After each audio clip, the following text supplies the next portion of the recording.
What did China know and when did it know it? A new report shows the coronavirus outbreak could have been contained by 95% if the communist regime acted sooner. Secretary of State Mike Pompeo pushing for answers, saying if we do not figure out where China went wrong, we could face another crippling pandemic in the future. And President Trump addressed the cover-up earlier. Well, it would have been much better if we had known about this a number of months earlier. It could have been contained to that one area in China where it started. And certainly the world is paying a big price for what they did. Jesse? Well, the first case of coronavirus surfaced in mid-November. That's 4 months ago. And when the scientists identified the virus, the Chinese government told them to destroy the samples, and they gagged the scientists and told them to lie about it. Then they allowed these wet markets where the contamination started to remain open. They told the WHO, World Health Organization, that it was not contagious human to human. They allowed the New Year's celebration in Wuhan, 11 million people, to go on. Everybody drinking and eating and having a great time together, and that was a colossal mistake. Then they allowed thousands of Chinese citizens to fly all over the country. The Chinese government dragged its feet in releasing data to the rest of the world on this. And when the Trump administration offered to send U.S. scientists to Wuhan to investigate and help, they said, no, you're not allowed.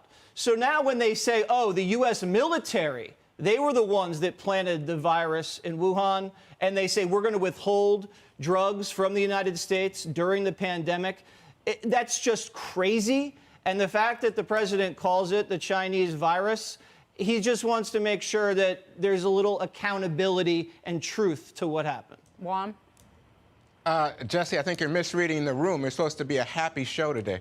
I'm talking about the Chinese government, Juan, I see. covering things up. You seem to want to blame the president instead of the Chinese communist government, and that's where you're wrong. I know who I elected, okay? So here's the thing. Yeah, you elected President Trump. Yeah, that's right. That's my president. Yeah, that's why I speak about him. But I will say this. Not the Chinese communists. We have time. We're going to have time for after-action reports. I think it's inevitable we're going to have a 9/11 commission-style review of what happened. So we will be able to know exactly what happened and where this came from. I think it's so important. But I want to underline something that you said, which is something actually Senator Rubio and others have said, which is that we are so reliant on the Chinese. Right now, we have, I believe it's Governor Cuomo of New York over in China, trying to look at them in terms of whether or not they have ventilators that they can sell us to help our hospitals. We are reliant on them in terms of our prescription drugs, delivered in large part from China. And so when they get vengeful or angry or whatever, you know, we have to somehow step in and say, you know what?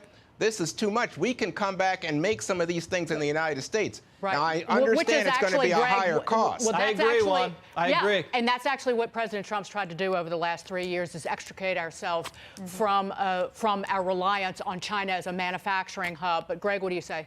As a member of the media, I am absolutely disgusted how we're saying these negative things about China. I mean, I just can't believe. I mean, really, that's racist. This entire segment is racist because we're pointing out the disease, the disease's origins, and we should be ashamed of ourselves with dealing in facts. That's awful. My suggestion, I actually agree with Juan. We need to turn our focus away from blaming people and make a list of the people who need to pay. And 6 months from now, we go back and we look at the list. Because right now, I want to get people well. I want to find the treatments and do all the good stuff. And you know what? Screw the Chinese government. We'll deal with them later. But, Dana, I'll point out that China, Jesse was mentioning it, is waging a disinformation campaign on social media platforms that are created in the U.S. that their own citizens don't see, but we certainly do. That's why I actually think we have to fight that part now. The after-action report on our actions and things, yeah, we can save that for later. But I would not rest on these propaganda pieces. We should try to get as much information there as possible. Authoritarian regimes That's how this kind of thing happens. You had journalists there that were Chinese journalists, that were trying to raise the alarm. They're the ones that were put in jail. They're the ones who were rounded up. They're the ones who are now trying to use emojis and Morse code in order to get around the censors because they're worried about it. I think we need a lot more of a push of social media into that country. We've got to talk to the younger people of China because the propaganda war, that is a serious one. And the only way to really deal with it is to have a lot of truth. And if we don't hold China accountable for this now, you know it's going to happen again. And it could be worse next time.